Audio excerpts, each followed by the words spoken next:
Khyber Pakhtunkhwa assembly में पाकिस्तान तहरीक इंसाफ के अंदर इख्तिलाफात की इत्तलात आ रही हैं। वज़ीर आला सुहेल आफरीदी की ज़ेर सदारत पार्लिमानी पार्टी के इजलास में 30 से ज़्यादा अरकान असेंबली की अदम शिरकत ने सियासी हलकों में कई सवालात को जन्म दिया है। अगरचे सूबाई वज़ीर इत्तलात शफी जान ने दावा किया है कि तमाम अरकान वज़ीर आला की क़यादत में मुत्तहिद हैं और 75 अरकान इजलास में शरीक हुए, ताहम इतनी बड़ी तादाद में अरकान की गैर हाजिरी को नज़रअंदाज नहीं किया जा सकता। सुहेल आफरीदी का कहना है कि पार्टी के अंदर के जर्नैल ने पार्टी के बाहर के जर्नैल से वादा किया है। अंदरूनी जर्नैल ने इमरान खान की हुकूमत गिराने का वादा किया है। किसी का बाप भी इमरान खान की हुकूमत नहीं गिरा सकता। दुनिया की तमाम इस्टेब्लिशमेंट भी मिल जाएं तो हुकूमत नहीं हिला सकती। दूसरी तरफ साबिक वजीर आला अली अमीन गंडापुर ने रद्द-ए-अमल देते हुए कहा, इसका उसकी तुम नाम क्यों नहीं लेते?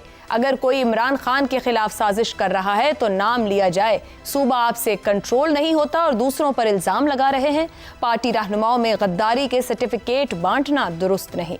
इन बयानात से वाज़ेह है कि इख्तिलाफात क़यादत की सतह तक पहुंच चुके हैं। इसी दौरान शफी जान का यह बयान भी अहम है कि जो फॉरवर्ड ब्लॉक में गया उस पर खैबर पख्तूनख्वा की ज़मीन तंग कर दी जाएगी। इस बयान से अंदाज़ा होता है कि पार्टी क़यादत को मुमकिना ग्रुप बंदियों के खदशात लाहक हैं। ताहम इस वक्त ज़मीनी हकीकत यह है कि खैबर पख्तूनख्वा असेंबली में तहरीक इंसाफ को वाज़ेह बरतरी हासिल है। अगरचे इस सूबे में कामयाब तहरीक अदम एतमाद की मिसाल मौजूद है, लेकिन 2024 के इंतखाबात के बाद मजमूई तौर पर पाकिस्तान तहरीक इंसाफ पार्लिमानी सतह पर मुत्तहिद रही है। चंद अरकान के इनफरादी रवैयों के बावजूद न कौमी असेंबली में कोई बड़ी तकसीम सामने आई और न ही सूबाई असेंबलियों में। अलबत्ता यह हकीकत भी नज़रअंदाज नहीं की जा सकती कि सुहेल आफरीदी इमरान खान के कितने ही वफादार क्यों ना हो, इंतज़ामी और सियासी गिरफ्त के एतबार से उनका मवाजना अली अमीन गंडापुर से नहीं किया जा सकता। गंडापुर सियासी रवाबित और ताकतवर हलकों के साथ मामला तय करने की सलाहियत के बायस ज़्यादा मजबूत सियासी हैसियत रखते थे। सवाल यह है कि क्या इन हालात में खैबर पख्तूनख्वा असेंबली में कोई बड़ी तकसीम सामने आ सकती है? क्या वफाकी हुकूमत इस तकसीम का सियासी फ़ायदा उठाने की कोशिश करेगी? इसी तरह क्या पसे पर्दा क़ुव्वतें भी किसी की अंदरूनी कमज़ोरी से फ़ायदा उठाने की कोशिश कर सकती हैं? अगर खैबर पख्तूनख्वा में सियासी तब्दीली होती है तो उसके मुल्क की सियासत पर क्या असरात होंगे? ऐसी तब्दीली इमरान खान की सियासी हिकमत अमली, तहरीक इंसाफ की मुज़ाहिमती सियासत और वफाक और सूबे के दरमियान ताकत के तवाज़ुन को बड़ा मुतासिर कर सकती है। ताहम क्या मौजूदा इख्तिलाफात को फौरी तौर पर हुकूमत के खात्मे या तहरीक इंसाफ की बड़ी पार्लिमानी तकसीम से जोड़ना कबल अज़ वक्त तो नहीं होगा? इन्हीं सवालों के जवाब तलाश करेंगे। पैनल में हमारे साथ हैं शहजाद चौधरी, ज़ैगम खान, रज़ा रूमी और हसन निसार साहिब। प्रोग्राम का सवाल आप सभी के लिए, इसका उसकी तुम नाम क्यों नहीं लेते? सूबा कंट्रोल नहीं होता, इल्ज़ाम दूसरों पर। अली अमीन गंडापुर का वज़ीर आला आफरीदी पर अदम एतमाद महज दिफा या किसी बड़े सियासी तूफान का पेश खैमा? हसन निसार साहब, आप तो पीटीआई को बहुत अच्छा सा जानते हैं। क्या सुहेल आफरीदी के अंदरूनी जर्नैल जिसका जिक्र किया है कि वो कई वादा कर बैठे हैं कि इस हुकूमत को ख़त्म करेंगे, अंदरूनी जर्नैल मुमकिना तौर पर कौन हो सकते हैं? यहाँ मुमकिना उनकी इस्टेब्लिशमेंट की तो बात हुई पीटीआई की, ये अंदरूनी जर्नैल कौन है? ये देखें, मैं इसको और तरीके से देखता हूँ और मैं अर्ज़ कर देता हूँ आपको जी। ये जो रवैये हैं बुनियादी तौर पे, पॉलिटिशियन ज़ाहिर है वो एक जिस्म की तरह होती सोसाइटी, वो उसके सर की तरह होता है। वो इस सिलसिले में चार हाथ अवाम से, ये अवामी रवैये हैं सारे। और When it comes to a politician, मैं इसीलिए इस कम्युनिटी से शदीद नफरत करता हूँ। यही नहीं है, एक दो और कम्युनिटीज़ भी हैं।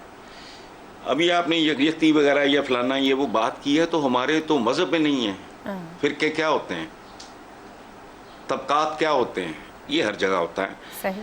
और when it comes to Pakistani politicians, तो वो सियासतदान ही क्या है जिसका ज़र्फ छोटा, ज़मीर मुर्दा ना हो। वो सूट करता है नहीं करता है, अभी तुम्हारा एक कामरियत होती है हमारी सब पॉलिटिकल पार्टीज़ में।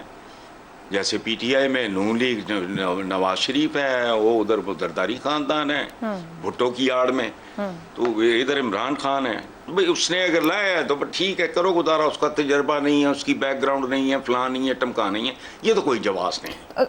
बदतमीजी बंदा बैठ के बात कर लेता है। This is not the right way. आम जिंदगी में ग्रेसफुल लोग इस तरह बिहेव नहीं करते। ये जो उसने कहा है तो फलाना है तो ये कुछ नहीं है, ये हमारा कौमी रवैया है।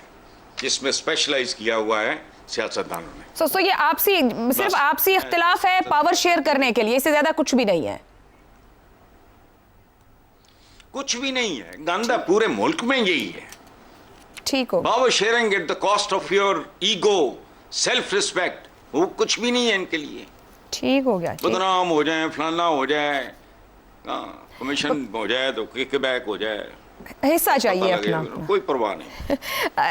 रज़ा रूमी साहब, क्या वाकई सियासी नखरे और हिस्से दरकार हैं या सुहेल आफरीदी गंडापुर जैसी मजबूत सियासी गिरफ्त कायम करने में कामयाब हो जाएंगे जिस तरीके से गंडापुर ने चैलेंज किया है वजीर आला को, या फिर वाकई पार्टी में एक इत्तेमाद का बहरान और तंजीमी तकसीम इस तरफ जारी है कि वो सबसे बड़ा सियासी चैलेंज है पीटीआई का? देखिए आयशा, वाकया इस तरह से है कि ये कोई अनहोनी बात नहीं है, क्योंकि एक तरफ तो यूं तो हर पार्टी में जो धड़े होते हैं और ग्रुप्स की आपस में चपकलिश जो है वो चलती है, और खुसूसन जब एक पार्टी पावर में होती है, इक़्तिदार के मजे एंजॉय कर रही होती है, उसमें आपको पता है कि करोड़ों अरबों के डेवलपमेंट प्रोजेक्ट्स और फवायद और नौकरियां वो बढ़ती हैं। पाकिस्तान में सियासत का असल में दूसरा नाम तो यही है। बातें जो मर्जी सुन लीजिए सियासतदानों की, लेकिन दर हकीकत वो है करोड़ों और अरबों का ही खेल। तो अभी जो ये पार्लिमानी पार्टी का इजलास हुआ, उसमें 30 से जायद ये अरकान असेंबली गैर हाजिर थे केपी में, और सवाल ये पैदा होता है कि वो क्यों नहीं आए। उनमें अली अमीन गंडापुर भी थे, फजल इलाही थे, नेक मोहम्मद और बाकी नाम मुझे भूल रहे हैं। तो वो उनमें से बहुत सारे जो लोग गैर हाजिर थे, उनके बारे में कहा जाता है कि वो उनको तरक्याती कामों और उनके जो हलकों में जो अमूर हैं उनके ऊपर शिकवा है वजीर आला से। और ये एक ऐसा मामला है कि ये पाकिस्तान तहरीक इंसाफ की सियासत और उनकी जो गवर्नेंस है केपी में, अभी उस पर असरअंदाज हो रहा है। यूं तो कौमी सतह के ऊपर भी पीटीआई के अंदर 4-5 धड़े मुस्तकिल आपस में दस्तों गिरेबान है, और केपी में भी कुछ इसी तरह का मामला है। गंडापुर साहब का अपना एक है ग्रुप, और छोटा सा ग्रुप है, और उनको भी साइडलाइन किया हुआ है वहां पर।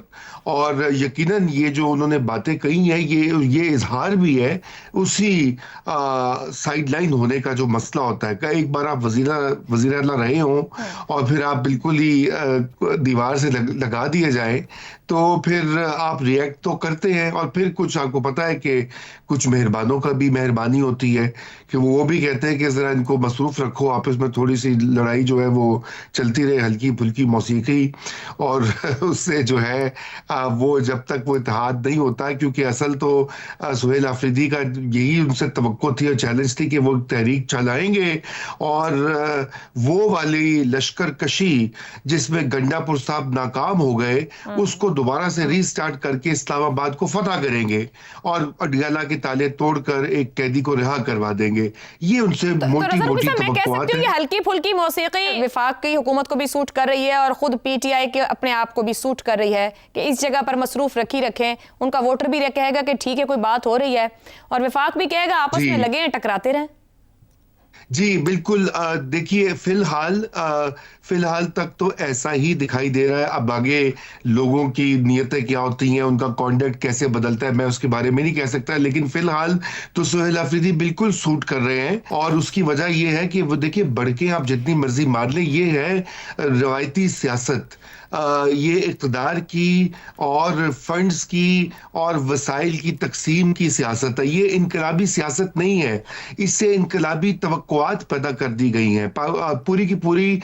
यही तो एक सबसे बड़ा इस वक्त प्रॉब्लम है पाकिस्तान तहरीक इंसाफ की, जो सियासी हिकमत अमली का, कि दावे और अरमान जो हैं वो इनकलाबी हैं, मगर हकीकतें और जो लोग उसमें शामिल हैं वो बिल्कुल रवायती सियासतदानों वाला उनका बिहेवियर है। And this is how it is. और मैं ये समझता हूं कि अगर पाकिस्तान तहरीक इंसाफ को कुछ अपनी जगह बनानी है इस सिस्टम में और अपने मकासद का हुसूल करना है, तो फिर उनको अपनी हिकमत अमली बदलनी होगी, खुलकर एक साइड पर खेलना होगा। ये नहीं होगा कि केपी की हुकूमत भी चाहिए और साथ में माओ तुजुंग का बयानिया भी चाहिए, दोनों तो नहीं चलेंगे। जी आयशा, बहुत शुक्रिया रज़ा रमीज़ साहब। वाकई पीटीआई खुद भी इस वक्त नहीं जानती कि उनका बयानिया है कहाँ पर है, हिकमत अमली सियासी क्या है और उसके नीचे अचीव क्या करना है। तो दावे और अरमान या फिर नारे तो इनकलाबी यकीनन रखे जा सकते हैं।